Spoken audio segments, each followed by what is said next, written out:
So the recording is in progress, and again, thank you all for coming. This came as a result of having 3 consecutive conversations with people about their own experiences in you know, trying to advocate locally for the ARPA funds, and so I figure any, you know, where there's 1, there's 2. If there's 2, there's more. So more people are probably thinking this, and in the spirit of peer sharing is the best sharing. We wanted to offer a space for people to share their experiences, good, bad, or other, ask questions. We are recording it, so so you can re-listen to it if you miss something with your notes. I will keep the chat that we will make available. And I wanted to just start it off with Mark Levitan and Carlisle and his experience there. And as I said, feel free if you have just questions, feel free to throw it in the chat. If you want to add to the conversation, raise the virtual hand and to talk about your own experience, and I will go by that cue. And with that, we will just start with Mark. Mark, thank you so much for agreeing to start it off. You bet.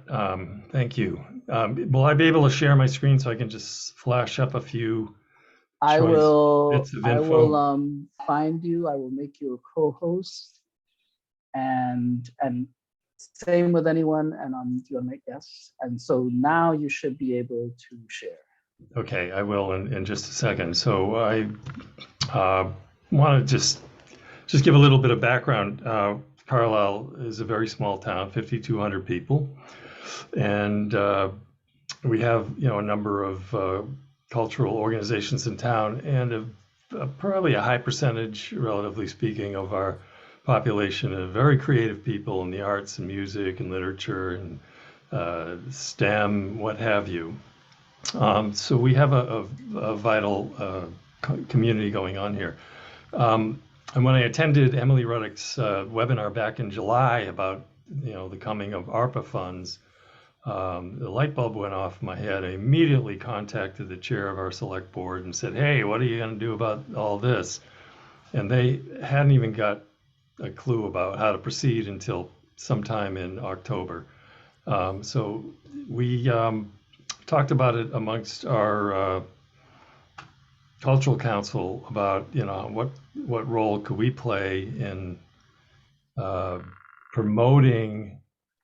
Essentially, the takeaway from the webinar in the summer was, you know, how can you advocate for your cultural community to the powers that be that are able to dispense this money. So I'm going to go here to the one slide that has the 4 basic uses of this money. So this sort of answers the question in the chat, you know, what can you use this money for? And our focus, if you look at this, is on one primary thing and one maybe secondary thing.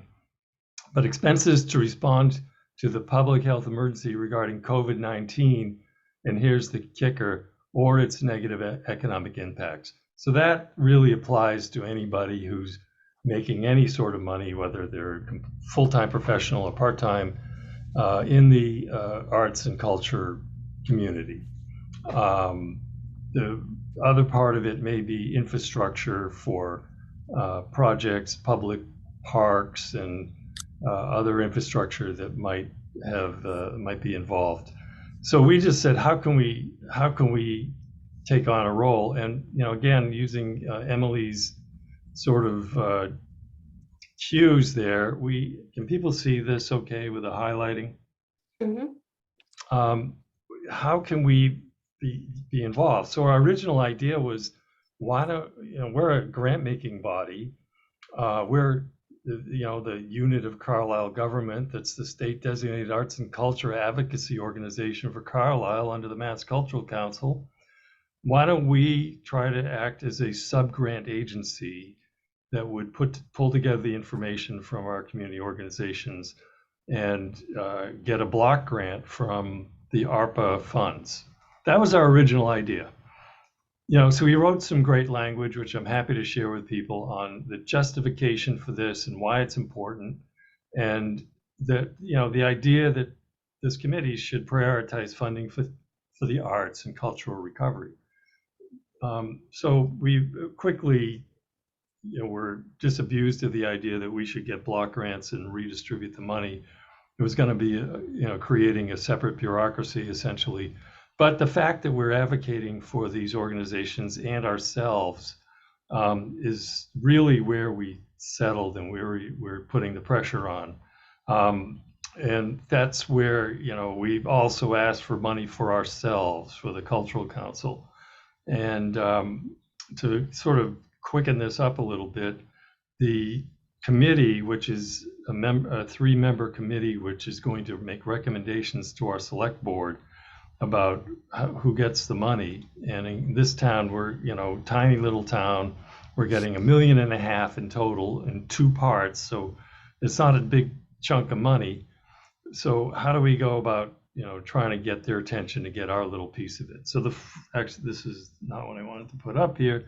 The first thing I did was sent a letter to all of our cultural organizations in town by email and said, here's what we're doing. We're advocating for you. We've gotten in front of them. We actually met with the committee and we said culture matters, arts and culture matters. But it's up to you to apply.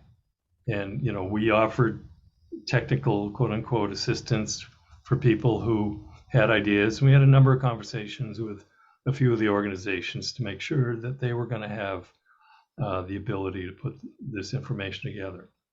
So they're on their own and they're on their own track.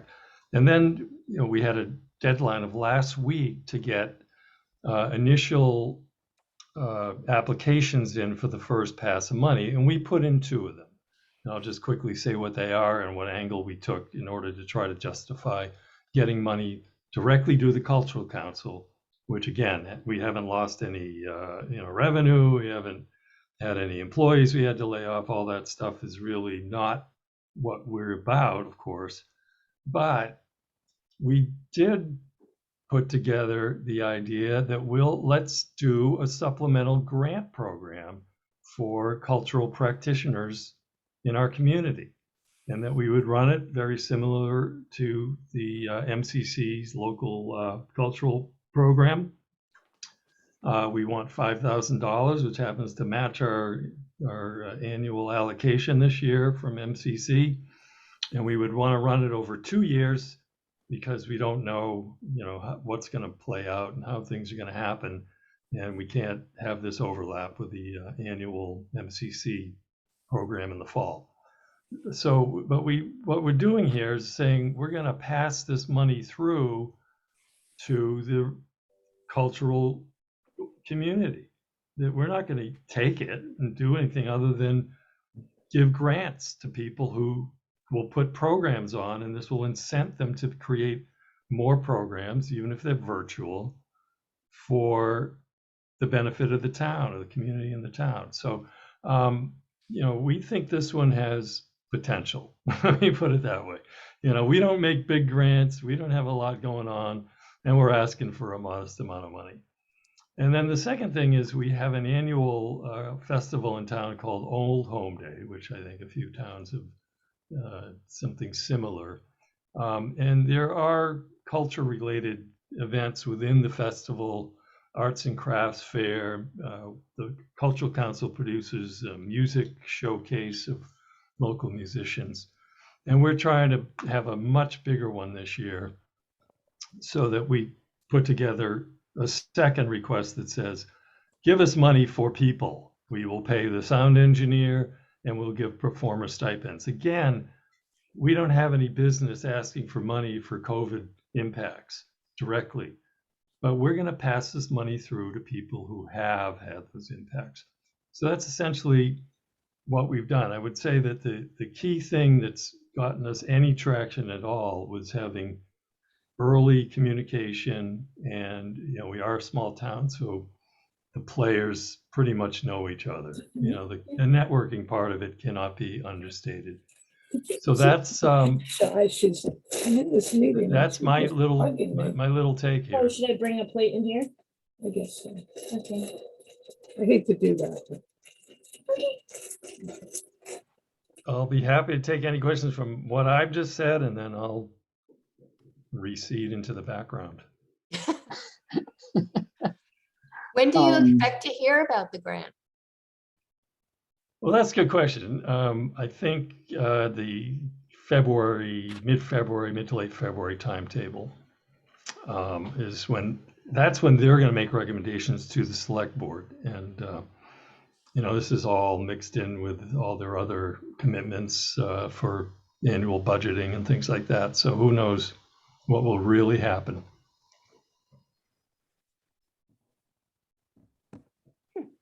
Thank you for that. So Jean, do you feel that answered your question? Yes, that gives me a good idea. I took some notes. I wondered if we can, if he would be willing to share that document with us. That would be very helpful. Certainly. We I'll won't send it to plagiarize Louise. directly, but we'll borrow. Yeah, I'll license it for you. Oh, boy.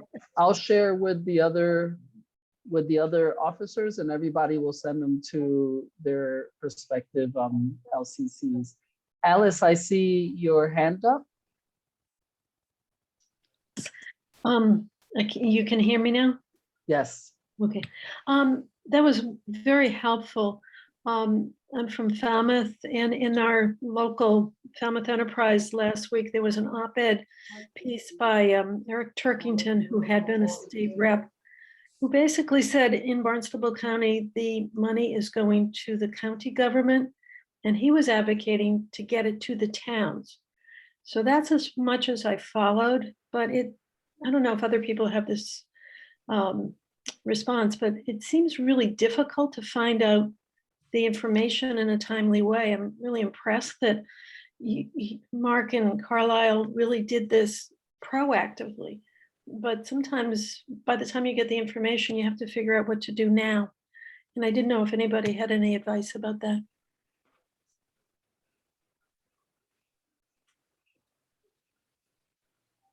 Margot? I would say that, the chair of our ARPA funds subcommittee is the vice chair of our FinCom. And that's probably where you could start. And I'll yield Margot Weber. Yes, as a fellow Cape Cod Cultural Commission member, the towns, I've been trying to track that down too. The county has $41 million, and they are conducting a survey right now. Included in their priorities are revenues lost by nonprofits. There's an additional 26 million that was distributed to the towns on Cape Cod, but I can't find, I've just now been sitting here trying to figure out, well, what's Barnstable doing with their share of that 26 million? I know there's a lot of infrastructure work going on in the Cape right now, especially in this area with sewers and things like that. I have a feeling that's where a lot of it's going to go, but it's 41 million for the town and 26 million distributed. 41 million for the county and 26 million distributed amongst the towns, and the county is taking a survey, which I'll put the survey site up in the chat for you. And Margot, I'll add what came out in the barnstablecounty.org. Just when they announced just comments and stuff. I just linked it in the chat. Great. And that might be the same thing. All right, thank you. Oh, okay, sorry. As I hear people, whatever, I'll just look for what they're mentioning. If I see the relevant thing, I'll just link it up. AJ, did you want to say something? Sure. Can you guys hear me okay? Yes. Awesome. I'm using my new mic, so I'm making sure it's working properly. Sorry, it's dark. I can't find my ring light.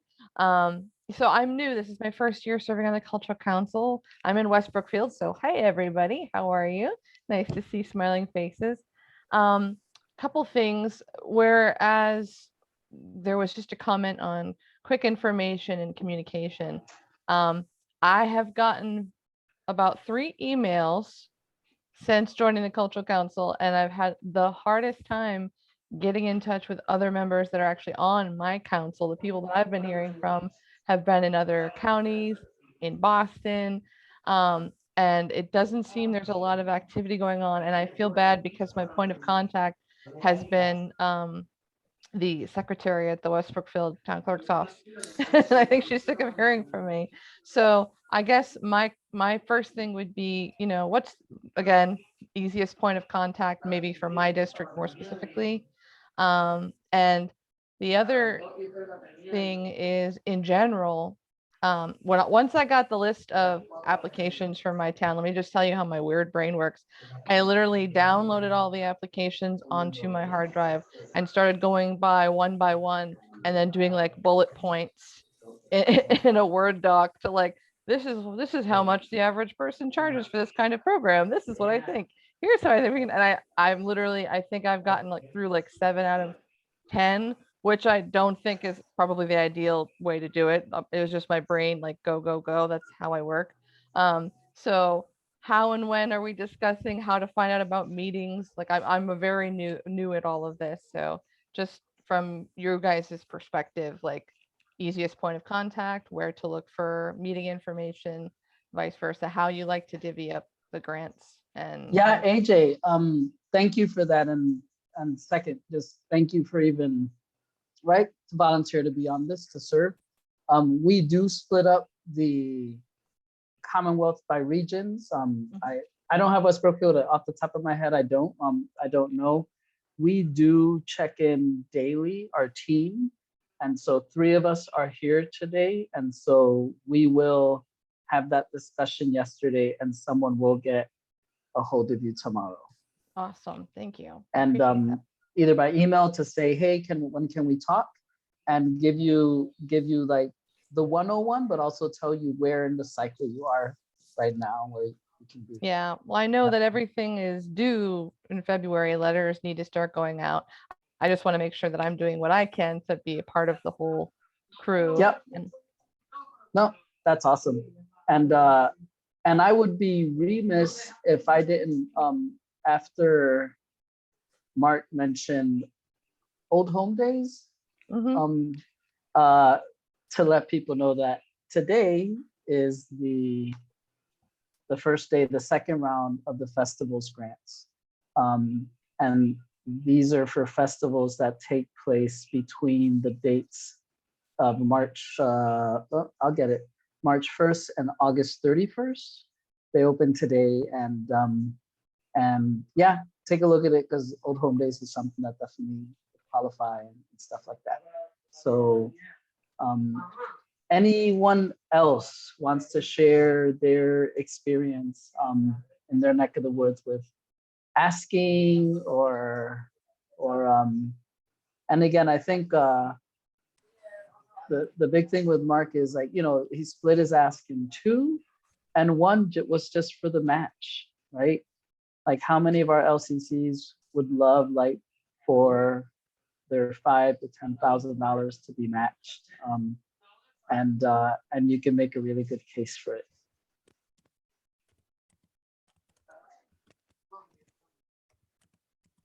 May I, Luis?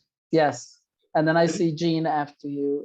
Yeah, I apologize for jumping in. I just want to emphasize, though, that the first thing, and I think the more important thing that we did was get this committee, the ARPA recommendation committee, to recognize the cultural nonprofits that really got hit because they couldn't sell tickets to their shows.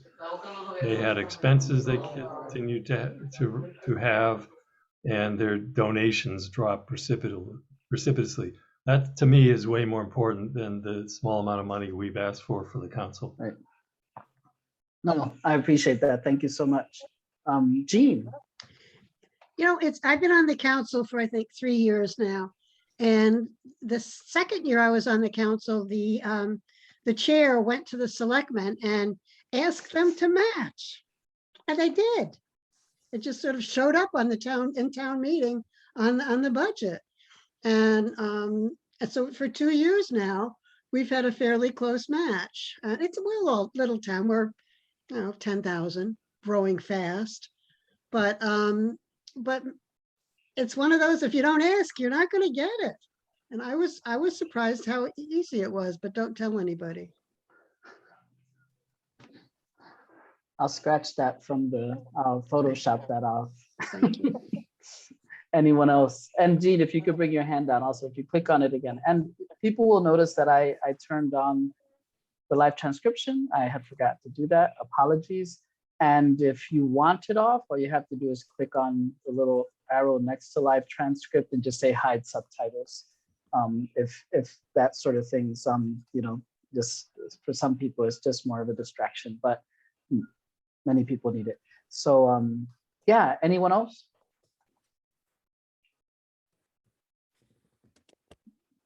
Barb, has Bedford announced any similar thing, RFPs for their allocation?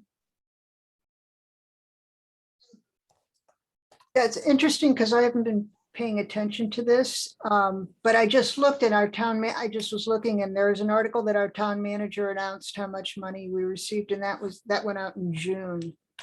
So I have not been doing much on that. So they are saying that they could be used for water and sewer needs. And our town manager is working with the schools and town department heads. But that was all. That's cool. So When it's, no, go ahead. I was just gonna say, when I've talked to people and and the people call me about it, the first thing I always want to know is how much has a town been allocated. And I literally Google name of town, ARPA allocation. And there will always be something within your first 2 pages of Google results that points to something that helps, right? So if you're looking for your town, and then sometimes you will see, like Barb did, an article saying the mayor, town manager, select board announces that we're going to get this much and this is how we're going to spend it. Some might say this is a really good way to, an RP. Others will say this is just how we're going to spend it. And that might be a good time. That should not dissuade you from just saying, hey, what about this or that, right? And I would say that to anything. I would say that to the Center on Aging. I would say that to the library, right? There's this is money for your community, and these are in many cases your elected representatives who are making these decisions. And that's I don't have that link. I will find it, but I will mention it now. On January 24th. So the Mass Cultural Council did some advocating of its own to advocate for some monies, and $60 million was separated for quote unquote the arts through the Mass Cultural Council. And so what we're going to do is, I think this might be the first of a series, January 24th, and listening sessions to hear from people, like, what do y'all think we should, like, they'll spell out more of the parameters that we have. And I see you, Sally. Awesome. Sally Liberty. And then, but as other people talk, I will find that link and I will put it up so you can either register or have a question. And Sally from Shrewsbury. Right. I was just looking up, like you said, on my phone to see what Shrewsbury's done, and it looks like they've already decided where they're putting the money into mental health, strengthening mental health issues in town, and sewers, and it looks like the money's already been decided. I feel like I missed the boat on it. I didn't even realize that that was a possible thing. Again, like the other gal that spoke, I've been on the committee, but this is my first year as chairman. So I was just trying to navigate the ins and outs of the whole thing of being in charge, and I just missed that completely. You missed it, but I will point to one thing that Mark said. Mark might have mentioned, I know he mentioned it to me in our previous conversation, and I'll point to that same article that you found, that this was for quote unquote phase 1 of the monies, meaning that there will be another phase. And if your select board has a public comment period, it'd be great to, to go and say, hey, we saw this, congratulations. We would really love to have a conversation of how we can, and then make a case or send a letter. But know that the way these are being put out, it is in phases. So if you missed it now, this is the best time to learn about that, because then you'll prepare yourself for the second phase. Because then you can ask, when are you going to ask for public input for the second phase, and take it from there. That's good to know. Yeah, that's good to know. I'll be more aware of it as it comes out. But I haven't seen. I just found that article in a local newspaper about what they were doing. So, any hints on how to find out when the next cycle is going to be, and just go directly to town manager, or what do you suggest? I think, and again, I'll peek as people talk, but I'll look, because I think they're doing it based on the federal government. So when the federal government makes phase 2 available, I think it'll just filter to the state and municipalities. So, but I'll take a peek at right now and put in what I can find. Okay. Thank you. Anyone else? Barbara? I'm just looking at the article that was written, and it says that it's the town manager. ARPA expenses are managed by the town manager in collaboration with the department heads and the superintendent of schools. And that they don't require approval, appropriation, authorization for spending by the select board, school committee, finance committee, or town meeting. So I think our town manager is pretty much allocating the first pass where she believes it. Yeah, I can't speak to any specific requirements. I mean, we've had examples of some places that have put out RFPs, but I'll look a little bit more into that. And you got a good town manager, so I like Sarah.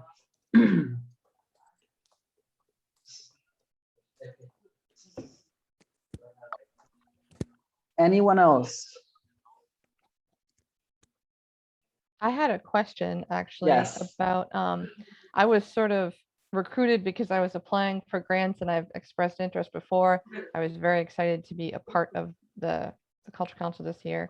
And I've had a couple of friends who are also extremely community involved, extremely culturally enriched people, about how they can get involved. I know there's a voting period, but if they wanted to reach out to someone, is going online the way I did the best way, or would be calling their local district the best way? I actually have a couple of people that they've given me their names and emails and said, hey, I'm interested, send people my way. Like, how would I handle that? Yeah, great question, AJ. So know that the cultural councils are like any other commission at a municipal level. You'll see the commission on this, the commission on that.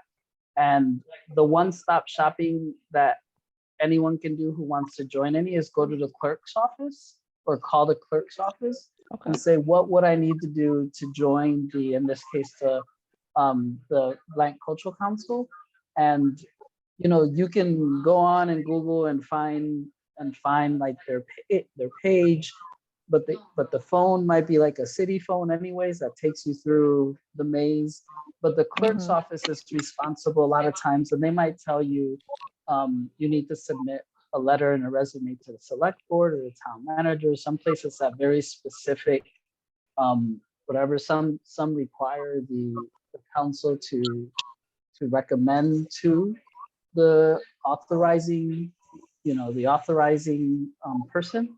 Mhm. So, but yeah, the clerk should know the specifics of any council, and that's where anyone who's interested should go. Perfect. And There's I actually see, someone in 2 different counties asking about it. yeah, why I that's what I wanted to know mean. where to So, direct them. and keep in mind, if you just go like you can go town, and then you'll have like whatever. And if you go to commissions, you'll see cultural council should be there. You can go through all that. Sometimes it can do whatever. You could just like call a human, right? Perfect. That's what I wanted to know. Thank you. Yeah, you're very welcome. Alice. Yes, I wanted to ask a follow-up question to Mark and anybody else who has information on this. I know you specifically mentioned nonprofits, but I also, I'm both a poet and a potter. I also know a lot of people who had negative economic impact because of COVID, who are not nonprofits. Either they're individual practitioners that the fairs and festivals were canceled.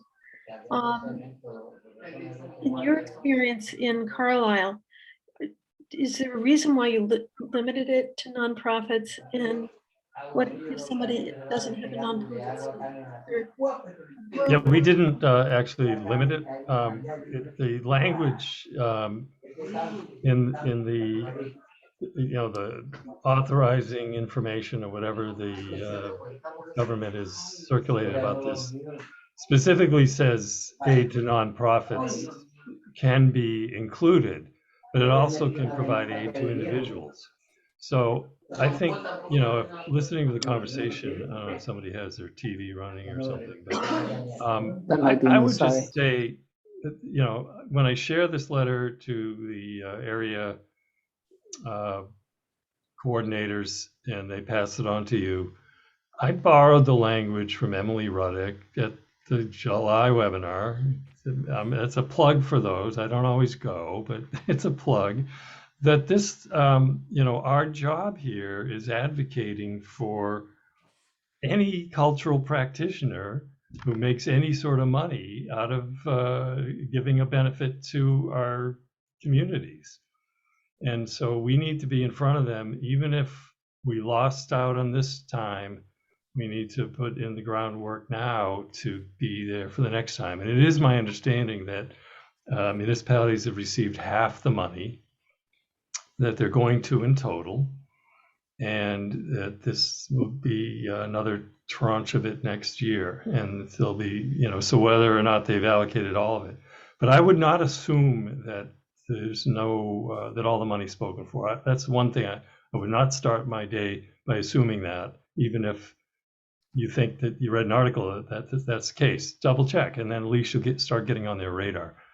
So, but this could, again, if you read the documents as carefully as I have, you see I think the reason they call that nonprofits was to make sure they were eligible, but it also applies to individuals.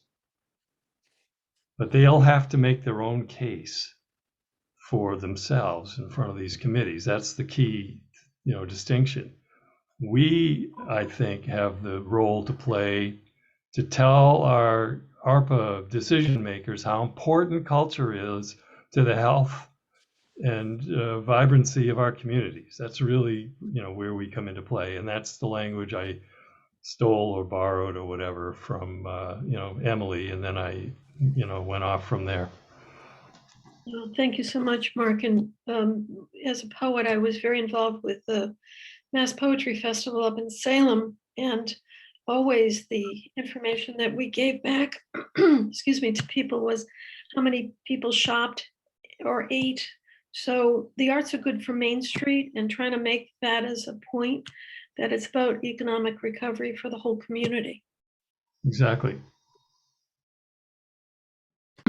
And if you remember Mark's example in his pitch for home days, it wasn't for like, it was to pay people, right? It was to pay individuals and to pay musicians, the artist fee. in the same way, there was a rash of like artist relief funds. We did one ourselves, right? Which gave, I think we did 1,000 or 1,500. You know, that is there is a way to totally structure that to benefit individuals.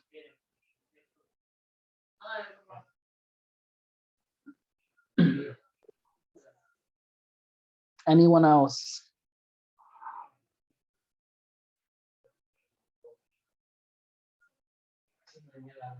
Is anyone here from the Berkshires, from Western Mass? The hills, the valley? Or are we not in that time zone? Or more in like the Eastern Massachusetts time zone?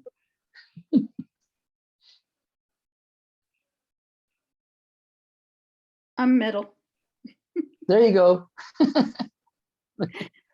Kind of not as exciting out as out west with Mass Mocha and all of that, and not nearly as exciting as out east on the Cape, but we're kind of right in the middle. Oh, we love the middle. I have that humongous reservoir and all the wonderful land around it.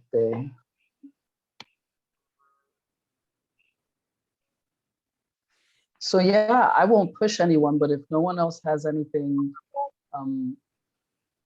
to add, what I will do is I will get this video. We'll put it up on YouTube and then send people the link. We will get Mark's documents and forward it on down. I would encourage you to go to the Mass Creative website. They do have their archive of like the sessions that they held, but they also have the language to help you. And you can similarly call them to see, to just follow up. They're a great group over there. And Amherst is in the house. Woo. And AJ, we will, I know I wrote it down here in my notes. So what we'll call it, someone will be getting back to you tomorrow. And we'll just take a look at it. And Jean, I will reach out to Julie tonight by email, and we'll talk tomorrow in time for your local cultural council meeting. I did get an email, and actually Sue was great. Susan, thank you for reaching out to me directly too. Reminded me that we did get emails about Zoom classes. I did see that. I signed up for one for the, I think it's next week or the week after, for the Monday night, because that's when I'm around. So that is helpful. I just wanted to make sure, because so much time has passed since being voted in, that I wasn't behind the ball as far as what work I could do.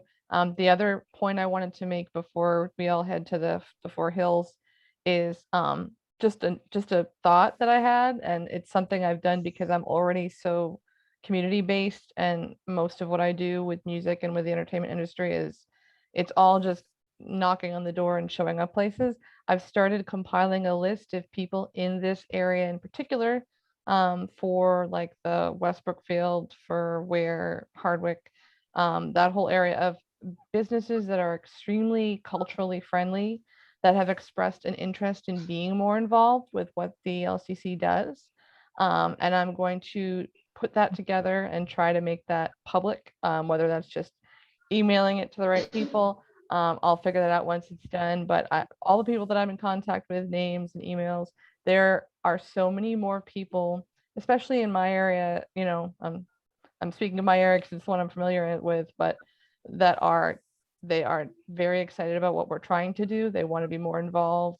They are huge supporters of the arts. A lot of them are willing to be kind of home bases. There are a lot of grants people apply for where you have to have a space in the area where you can apply, where we've got contacts, people that are saying, yes, you can call me. Yes, I want to be a part of this. Yes, I want to do more for the community. So I'm going to put that together, and hopefully I'll have that out in the next couple of weeks if people are interested. Awesome. And one thing is that you will find that you have that you can send it to us, and in the same way I told Jean, you know, I'll get it from Mark and I'll send it to my LCCs, and you know, send it to her LCCs. We can help disseminate that, And at the very least, it's a numbers thing. If you send it to 100 people and you get 10% response, that's 10 people reaching out and going, hey, I want to help you with this, right? Yeah, And that that's would be awesome. So I will write down my email here so you can send it to me. Perfect. And then I will follow up with everyone on the reservation list with that information for the 24th. So for those who can, for instance, I know Lowell has a meeting that evening, so they will not be able to go. That will be on video as well. And there will be a central email that anyone can email their recommendations to. So when that comes out, I mean, I'll get you the information for the meeting, but when that should have like the link and everything. So, okay. Cool. So we'll just put on some elevator music. It'll be me humming, and people feel free to slowly filter your way into the beautiful, crisp evening. Blah. No.